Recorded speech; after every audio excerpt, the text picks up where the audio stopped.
To view admin users, please navigate to View Users.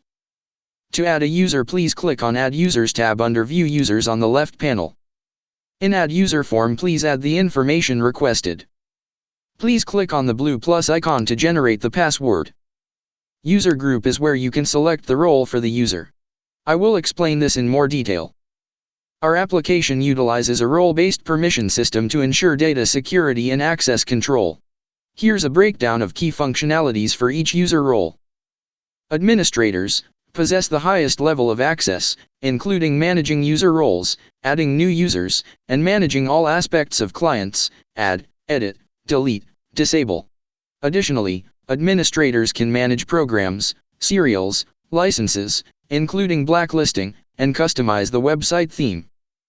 Managers share some functionalities with administrators, such as viewing and managing clients, add, edit, delete, disable, and viewing licenses.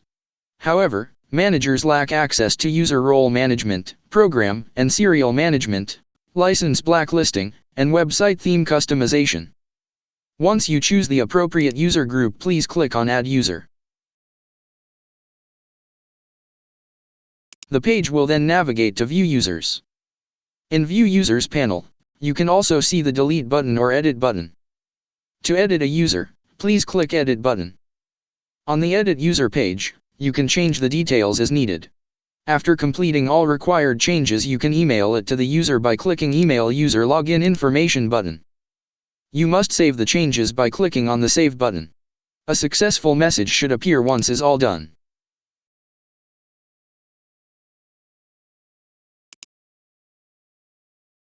To delete a user, navigate to View User panel, then click Delete button. The changes should be reflected as shown.